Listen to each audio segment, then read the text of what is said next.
کل میری بات ہو رہی تھی وہ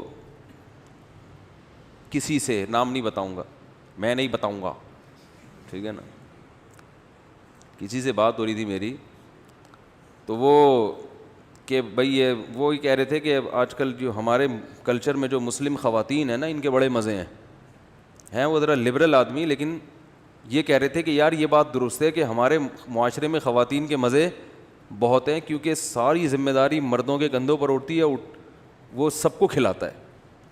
ہاں ظلم بھی ہوتا ہے میں مانتا ہوں, لیکن ریشو ظلم کا کم ہے, مرد ذمہ داریاں اٹھاتے ہیں, اور وہاں کہ مرد عورت کی ذمہ داری نہیں اٹھاتے. یہ بات ایک ایسا آدمی کر رہا ہے جو کافی لبرل سمجھا جاتا ہے یا نہیں ہے, اللہ ہی بہتر جانے, لیکن کم از کم مولانا نہیں ہے نہ کوئی مولویوں کے ساتھ اس کا اٹھنا بیٹھنا ہے. تو میری کافی لمبی بات ہوئی. تو اس لیے یہ جو پروپیگنڈا ہے نا, اس سے کبھی متاثر نہ ہو. حقیقت دیکھو, حقیقت, اخلاق.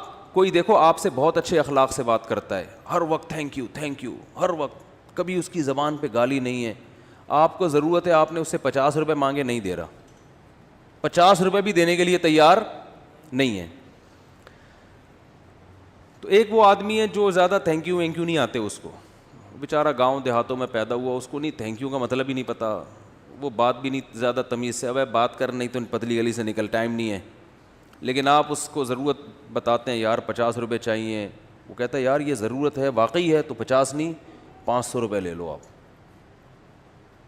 دنیا اس پہلے والے کے اخلاق سے متاثر ہوگی, سمجھ رہے ہو, لیکن اللہ کی نظر میں کس کا مقام زیادہ ہے, اس دوسرے والے کا. اس کے بعد تھینک یو کے علاوہ کچھ بھی نہیں ہے, صحیح ہے نا, تھینک یو, مسکراہٹ, بس مسکرا کے بات کرنا بھی صدقہ ہے. لیکن بھائی یہ جو ضرورت پوری کر رہا ہے نا, تو جس کی ضرورت پوری کی ہے اس سے پوچھو کہ کون سا زیادہ اچھے اخلاق. وہ کہے گا یار پرانا والا صرف تھینک یو بیٹر کھا رہا تھا, دوسرا جو ہے نا اس نے تو 50 روپے مانگے اور دیے کتنے, 500 روپے. غریبوں کی جتنی مدد مسلمان کرتے ہیں اتنی دنیا میں کوئی قوم نہیں کرتی. مسلمانوں کی زکاتیں دیکھ لو, آپ پاگل ہو جاؤ گے, جتنی زکاتیں نکلتی ہیں, صدقات و خیرات دیکھ لو, باولے ہو جاؤ گے آپ, حقیقت بتا رہا ہوں. اس کا تو کوئی حساب ہی نہیں ہے. اتنے صدقات, اور جتنے بڑے بڑے ٹرسٹ یہاں پر ہیں, ریکارڈ توڑ ٹرسٹ ہیں یہاں پہ جو مدد کر رہے ہیں دنیا کے ساتھ, جبکہ اتنی غربت, اس غربت میں تو ان کو کھانا کھلانے کی ضرورت ہے. بتاؤ دنیا میں ہمارا شمار غریب ملکوں میں ہوتا ہے کہ نہیں ہوتا؟ اور این جی اوز یہاں IMF ہمیں قرضے دیتا ہے, غریب ترین قومیں ہیں, لیکن آپ خرچ کرنے کا اسٹائل دیکھو تو پاگل ہو جاؤ گے. زکاتیں الگ نکال رہے ہیں, صدقات الگ نکال رہے ہیں, اور پھر اگر تھوڑا سا دوسرا چینل ہے تو پھر 11ویں شریف کے نام پہ الگ, 12ویں شریف کے کھانے الگ, ربیع الاول کی دیگیں الگ. ہے تو وہ بھی سخاوت نا, بیس تو اس کی بھی, چلو ہم اس کو بدعت کہتے ہیں, لیکن بیس تو اچھی ہے نا. یعنی بیس تو یہی ہے کہ اللہ کی رضا کا جذبہ. وہ بیچارہ غلط فہمی میں وہ سمجھ رہا ہے کہ اس سے ثواب ملے گا, لیکن بیس تو اس کی بھی سخاوت ہی ہے نا, کہ بھئی اللہ خوش ہوگا. دیگوں پہ دیگیں, داتا دربار چلے جاؤ, انگریز جائے گا پاگل ہو جائے گا. حقیقت ہے, حالانکہ وہ صحیح نہیں ہے داتا دربار پہ دیگیں بانٹنا, لیکن بانٹنے والے کا تصور تو یہی ہے نا, اللہ راضی ہوتا ہے.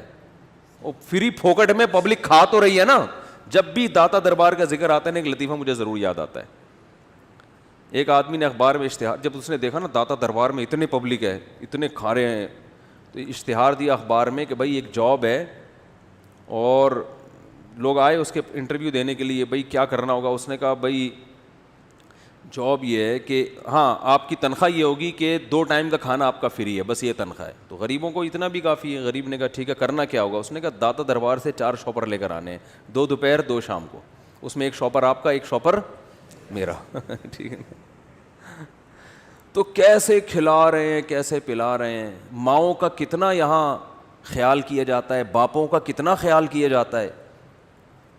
میں اکثر واقعہ بتاتا ہوں, ہمارے ایک دوست کے والد صاحب اب تو 15 سال ہو گئے میرا خیال ہے ان کو, کوما میں ہیں, 15 سال سے بستر پہ اپنے باپ کی خدمت کر رہے ہیں, 2 بیٹے مل کے.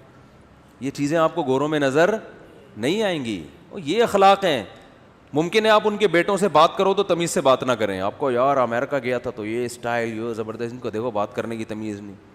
لیکن اگر آپ باپ بنو گے نا تو آپ کو اس پاکستانی اور مسلمان جیسے بیٹے چاہیے ہوں گے, وہ گورے کے تھینک یو والے بیٹے آپ کو پسند نہیں ہوں گے. آپ بولیں گے تھینک یو کہہ کے, اب مجھے اولڈ ہوم میں جمع کر کے تھینک یو کہہ کے آئے گا, ابا تھینک یو, اپنا خیال رکھیے گا, میں جا رہا ہوں, فادر ڈے کے دن میں آ جاؤں گا. تو اس لیے کفر کے پاس لیبل ہے, لیبل, اندر سے کھوکھلا ہے کفر.